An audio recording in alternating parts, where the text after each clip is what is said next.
Do you have a player in your campaign that's hell-bent on playing a woodland creature, a rabbit or a squirrel or a cow? Well, our good friend Benjamin Huffman has the answer. Today, we're going to review the Beastfolk.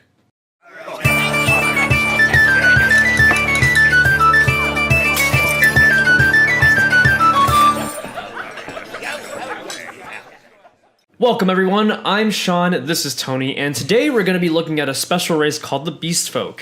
Yes, but what are they? Well, is it a lizard person? It could be a lot of different things. Is it a rabbit person? I don't know. Is it a squirrel person? And that's for your player to decide, because thanks to Benjamin Huffman's awesome Home Brew Race here, you can essentially create any animal plus humanoid is kind of the way that this race works. It's a really cool thing because this is kind of like having the human variant and something in your pocket if your player shows up at your campaign saying something like, you know, I really have this great idea for playing a squirrel. Right. You know, and truthfully, you don't really have stats ready for something like that, and you don't want to say no, so the Beastfolk is the way you do it. They're pretty cool because the first thing that they do is the ability score improvements are 2 of one thing and 1 of something else. Mm-hmm. So it's the usual. And then everything kind of goes according to how you choose your creatures. So age is the same as humans. Alignment really could be whatever you want. Size you can actually choose medium or small because obviously depending on the size of the animal. Yeah. Now I would take that one step further, and with the ability score with it, I wouldn't have somebody coming up as a butch rabbit. You know what I mean? Sure, yeah. Like, if they're choosing a rabbit, I would say, okay, you can put 2 to dexterity and 1 to something else. Yeah. Because they get to decide exactly where those stats go. Mm-hmm. But you know what I mean? Yeah, for sure.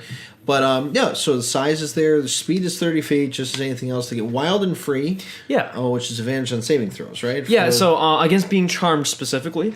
So it's a nice little thing. And then you also get the feature All Creatures Under the Sun, which is basically you get to pick 2 breed traits of your choice, which we'll get into in a second. And then finally, you actually know Common and Beast Speech. Now, Beast Speech is basically the same as using Speak with Animals. Okay, so you can speak to any animal. Mm-hmm. Okay, so yeah, you don't necessarily have to limit it to the animal that they are, but that would be kind of a nifty way you can home. Yeah, or at least within the same maybe family tree. Like maybe if you're like a crocodile, you know, Beastfolk, you can speak with all cold-blooded empathy. Yeah, something like that, you know. Yeah. But I would even extend it out to birds, but that's just beyond. Right, yeah, depending on, you know.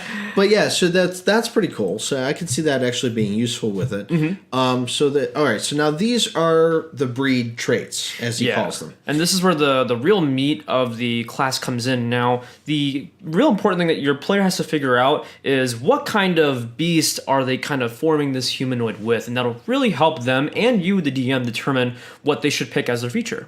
And this kind of gets interesting because some of these things, like dark vision, for example, that could be pretty much any animal. Very true. Many visions, or many creatures probably have it, yeah. Other ones, like High Flyer, you're not really going to see our bovine brethren. I hope not. Flying through. Yeah. You don't see that, you know? Right, exactly. But according to this, it is possible. So up to the DM to be able to flavor and change this a little bit. Yeah. But they get some pretty nifty things, like Adept Climber, Beast of Burden. Yeah, burrowing's kind of cool. It says when you have 2 free hands, you have a burrowing speed of 25 feet. So maybe like that mole rat, maybe like like the honey badger. Yeah, something like that would be kind of cool. Echolocation is one of the things that they get on that. Yeah, if you're the bonus action on your turn to shriek and go from there. Mm-hmm. That gives you blind sight within 30 feet, but you have to shriek as a bonus action on your turn to do it. Mm-hmm. High Flyer, obviously we kind of went over that. Mm-hmm. Keen Senses, that's the same as Keen Senses from any of the other traits. Kin to Beast is kind of, basically just gives you proficiency in animal handling, but at least it's doubled. Which is kind of cool. You can imagine this Beastfolk who's like happens to be good with like more feral animals too. So yeah, absolutely. I mean, I'm thinking about different things with this and how we would actually incorporate this into a game. That's the thing that's interesting because they got natural armor, natural weapon, natural talent. These are all different things that you can do with it. Mm-hmm. But I think the way this really is good is that it allows you to craft and create something on the fly. You know? Because oftentimes you run in a situation where you have to come up with something, or that person's really set on playing that. And there are a lot of races that are out there, like the Mouse Folk and all these other ones that we reviewed. But to have something that can be easily created and go, okay, well, here's the new race for you. This is what you're going to play. that helps. Yeah, I would say, if you're a DM and you have that player that wants to try something new, I would honestly have this as a little bit of a backup just in case, because again, you can basically flavor it any way that you want.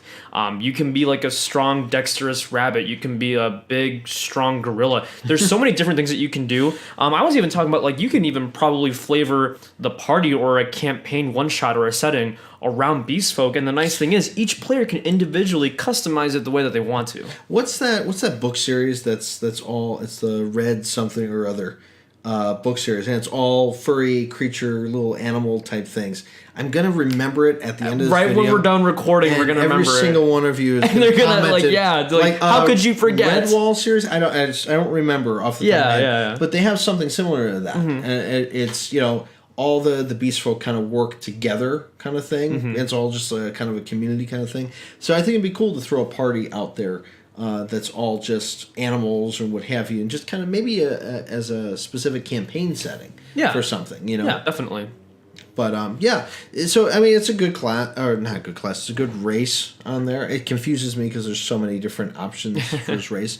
But definitely, you can check this out. It's on the DM's Guild. Again, this is Benjamin Huffman, the Beastfolk race, and I don't remember how much was this. So this one is currently set to pay what you want. I do highly recommend dropping whatever you can on this. Benjamin Huffman's great when he comes to creating all these races and classes, and I really like this because again, this is just a really nice utility race that you can use that you can kind of toss in virtually any campaign setting, and you can flavor it to how you wish. If you don't want certain animals or Beastfolk in that certain campaign setting, you can easily change that way to have it set up that way. It's not only a race, it's also a tool for you, and that's something that we can kind of go along with. Anyway, homebrew it any way you want. If you want to reach us, just write us at dmbrewcrew@gmail.com. Click that little... See, I'm getting good at this, aren't I? It's down here in this corner. Just click that and subscribe to us. If there's something that you want to send us, send it in. We'd be happy to take a look at it. And be on the lookout for our stream coming up at the end of this month. Yeah, where you might even see some Beastfolk walking around in our own campaign. Oh, no. Here come all my bunny people. Do you want to take us out, Sean? Sure. Well, whenever you're using something like the Beastfolk or something else for your campaign, remember that the best campaigns are always the ones that are homebrewed. So until next time, keep brewing.